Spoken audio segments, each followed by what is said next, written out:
So we can say packaging is the process of grouping related classes, interfaces, and other elements into logical modules, which is also termed as package. This is done to improve organization, maintainability, and modularity. So, what is package basically? So, package has certain features. So, package is a container that groups together related classes, interfaces, and sub-packages. Okay. So, the key features will be first the encapsulation, which means it will hide the internal details and expose only necessary elements. Also, it will provide the modularity of your implementation, which allows code reuse, or even in design terms, we can call it is separation of concerns. Okay. It will help you to manage large systems. It will be able to provide scalability to your system. And also there will be some kind of namespace management so that there is no naming conflict in your implementation. Okay. So there are different types of dependencies in a package. For example, there is import dependency, which means one package will import classes from another. Then there will be access dependency, where one package grants access to certain elements. And there is merge dependency, where one package inherits elements from another. So how packaging is provided in different programming languages? So if you consider the example of Java, there is a keyword for package called package. So you can say package something. Then the feature of package is implemented. In Python, you can say import a module, which means that you are importing a package. In C++, we use namespace for better manageability of the naming conflicts. And so is the C#. It also uses the keyword namespace. Okay. So, in overall, we can say that there are some benefits using packages. So you can provide an organized code base. You can enable independent team collaboration. You can have modular development. Packages are suitable for large applications, so it will be able to help you to scale the system. And also, it will allow easy reuse of classes across multiple projects. That will provide better code reusability of your implementation. Okay. So let's go to the next slide. The notation for objects and classes. This is what it is. So you can just provide a rectangle and name it. A class may or may not have any attribute as well as operations. So you can group the attributes together and put it in the second chamber, and there will be the list of operations that is what we put in the last chamber.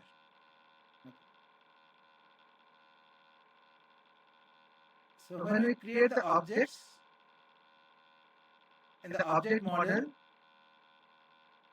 we denote it with colon class name, or we write the object name which starts with a small case. So now as we dig deeper into the design, we will first understand the steps in object-oriented design. So there are general 5 steps for providing an object-oriented design for a system. First one is to do the requirement analysis, where you need to identify the system's requirements. Next step is to identify the objects classes. You define the key objects in the system, and then define the relationships and the behaviors. So set up the class hierarchies, attributes and methods, and then represent the system using unified modeling language.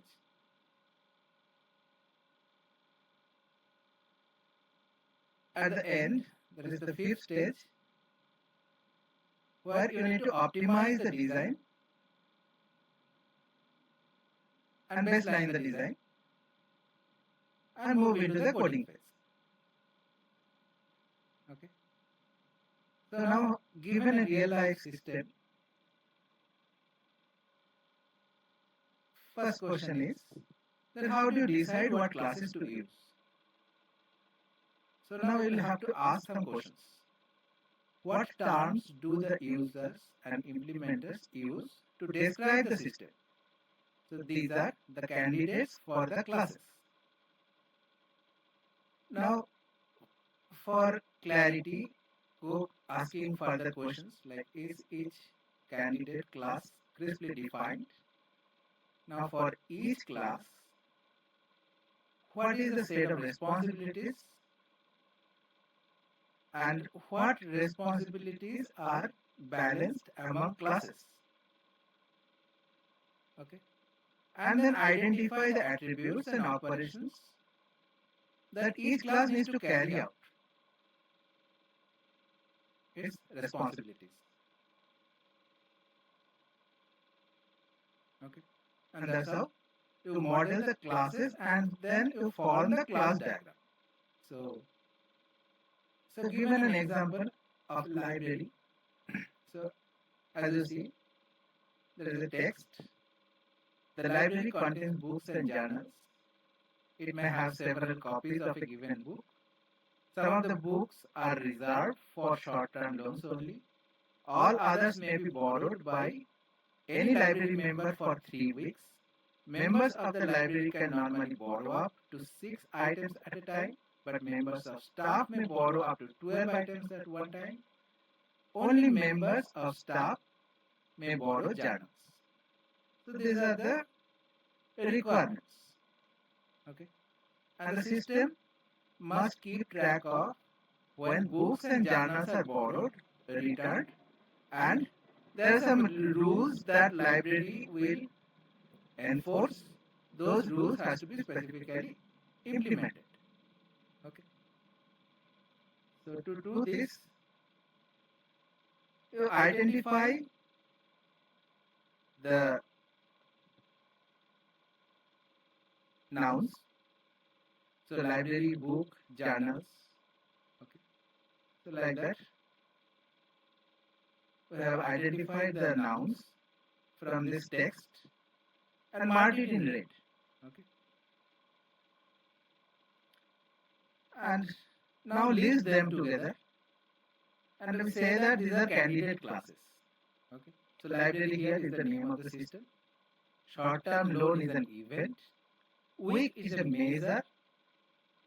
Okay. Member of library.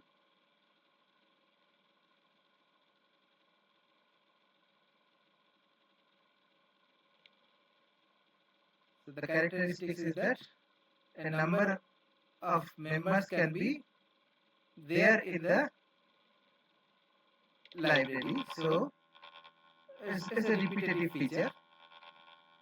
Items are books and journals. Okay, and there is an abstract term called time. Okay, member of staff. Then system and rule. These are two general terms. This is how we identify the nouns and then specify whether it is candidate class or not. Okay. So now then determine the relationships between the classes. For example, book is an item. So there is a relationship. Journal is an item. Once again, it is a relationship. Copy is a copy of a book. So the relationship is a copy of a. Member of staff is also a library member. So that he or she can borrow the books and journals. So there is a relationship between member of staff and library member. So now we look at the operations. The library member borrows copy of a book. Library member returns a copy of a book. Member of staff borrows a journal. Member of staff returns the journal. So these are some operations identified. Okay.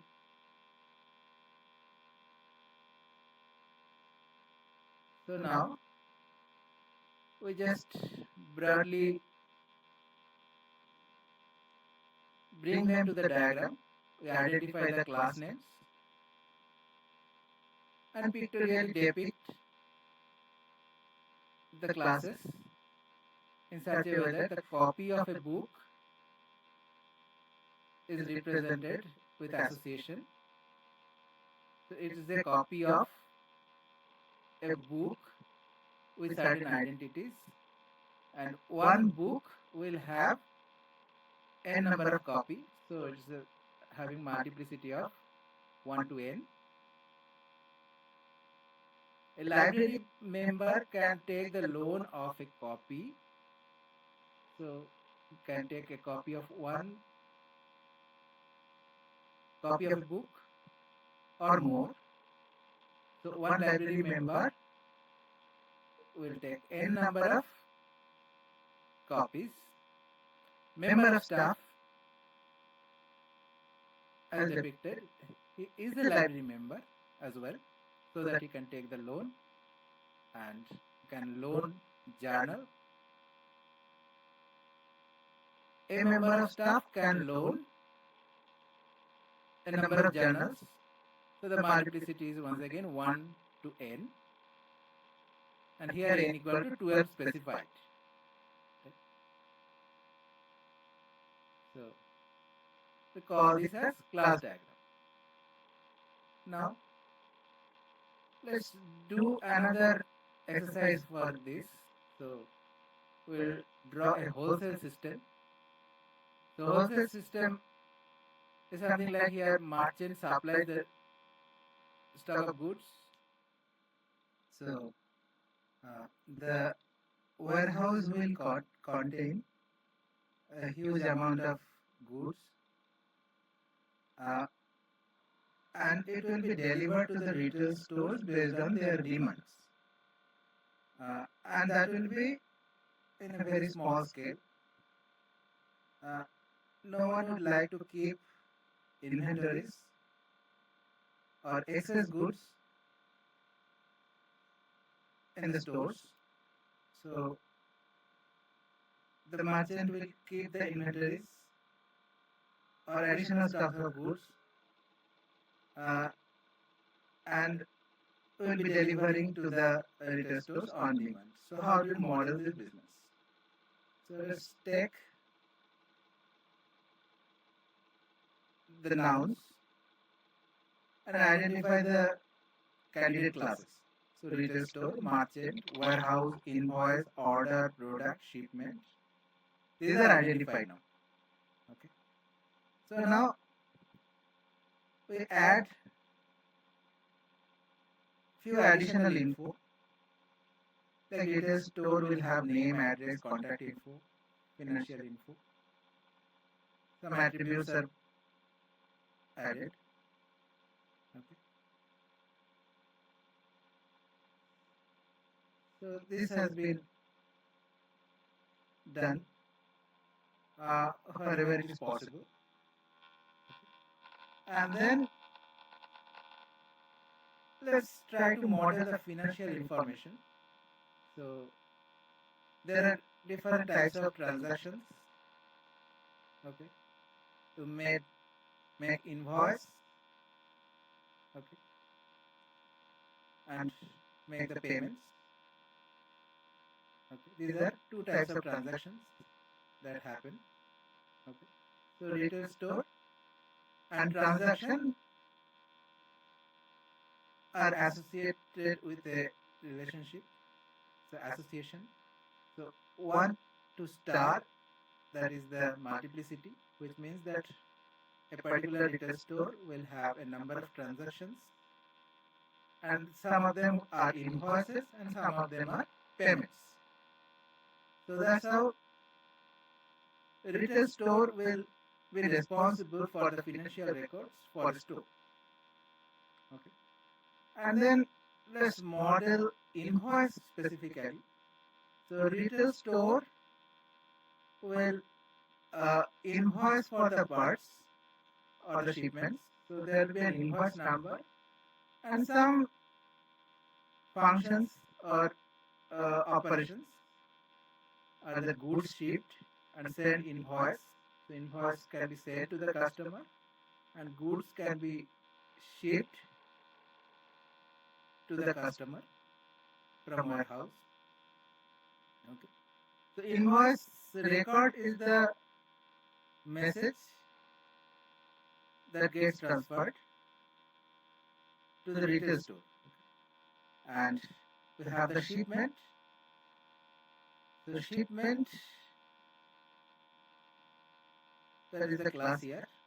So if goods are shipped, then it comes to the invoice. Okay. And invoice is related to the list of all the parts which are shipped. Okay. So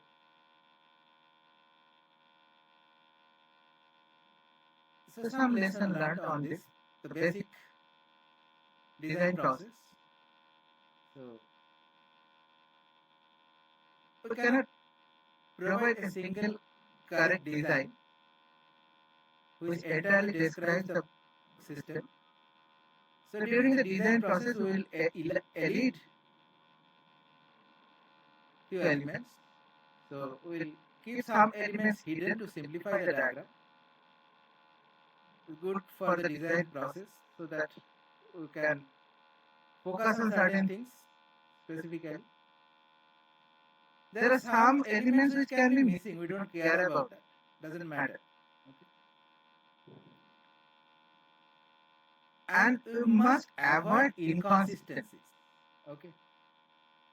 So diagrams must be backed by specifications. Okay. So now the levels of abstraction. The complexity of the model depends on its levels of abstraction. So what is this? When we do a high level abstraction, that will show the overall system. Low level abstraction means we are adding the finer details to it, which are needed for the implementation. So there are two approaches for this. One is to model the entire system at same level of abstraction. Okay. but present diagrams with different levels of detail. Okay. So at the high level you have the diagram, at the lower level also you have the diagram, you have the details specified, and then you go for the implementation. Okay. Other approach is that model part of system at different levels of abstraction.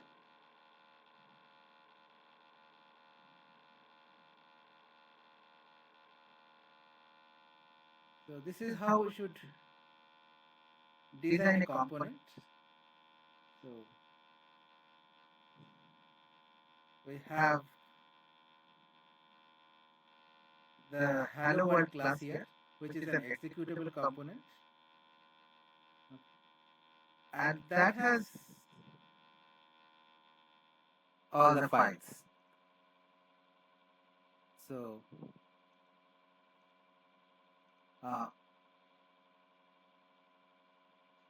what is component diagram? Component diagram basically represents high level physical structure of a software system, and it models the components and their dependencies. So component diagram will show the system architecture. It will define how different parts of the system interact, and it will illustrate the dependencies, identify the relationships between the components. Okay, it will provide a clear view of component structure. Okay, and if you consider the key elements of component design,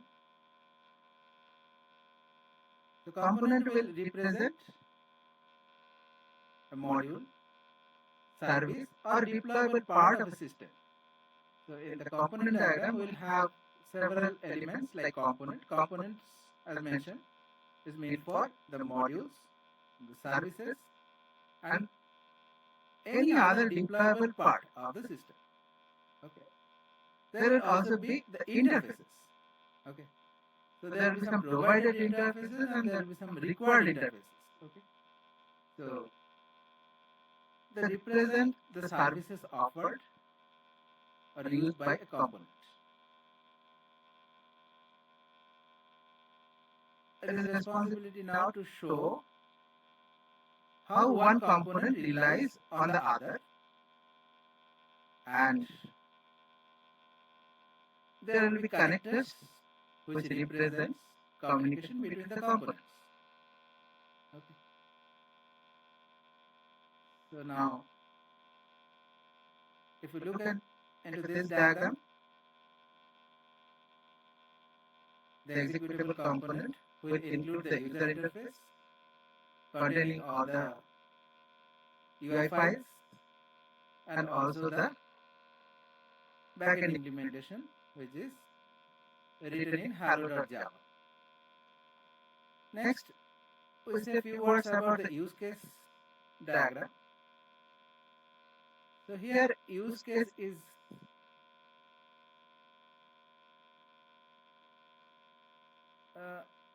considered for borrowing a book. The book borrower is an actor here. So actor is also user of a system in a particular role. Okay. So an actor can be a human or an external system. A system can also be an actor. Okay. Use case is, as discussed before, it is a task that actor needs to perform with help of the system. Okay. So let's consider of the library management system. So in this case, scenario is an instance of use case, and actor is a role, not an individual. So for example, librarian can have many roles. All those roles are to be treated as separate actors. Okay. So a librarian can be an accountant also, for example. So he will be taking up the account management role in addition to the book distribution, delivery, and handling roles. So actor must be a beneficiary of the use case. For example, it's not the librarian who processes book when borrowed. Okay.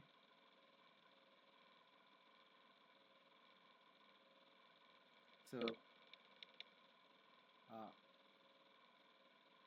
the use case diagram has purpose of defining the system scope, like what the system should do, identify the users or actors who interacts with the system, then models the system functionality, like what actions user can perform, and helps in requirement gathering. Okay.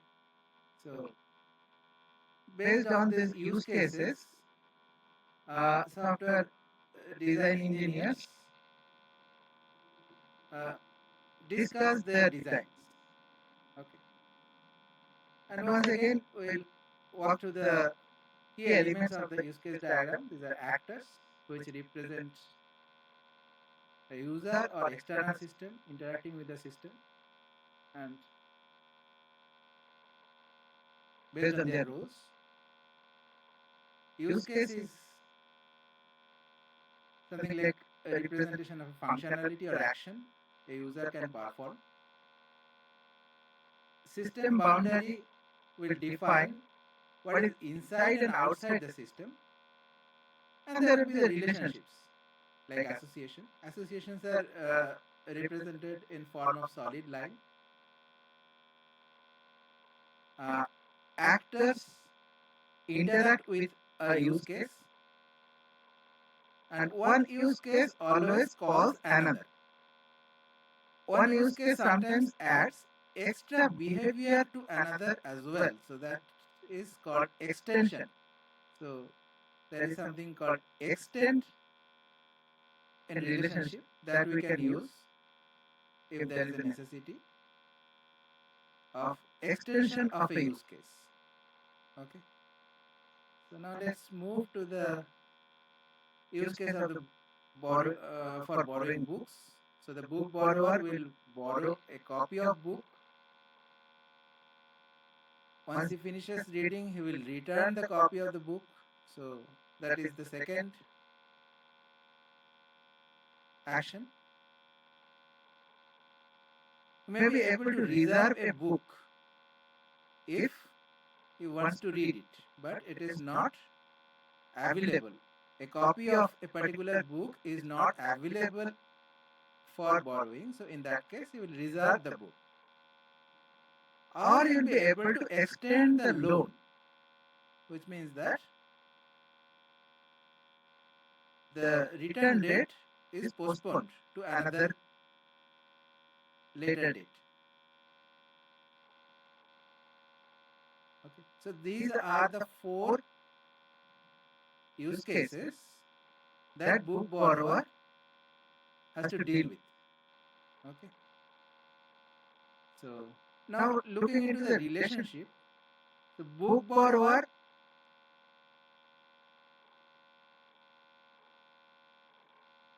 will extend the loan and uses check for reservation. Book borrower borrows a copy of a book and uses check for reservation. So either way, if there is a reservation, he may have to return. He will be able to borrow if there is no reservation, or he can reserve the book himself, so that the borrowing process is allowed to him. Okay. So let's look into the extension. So a book borrower, he wants to borrow a copy of a book, but he may not be able to do it if someone has already reserved it. So this means there is an extension.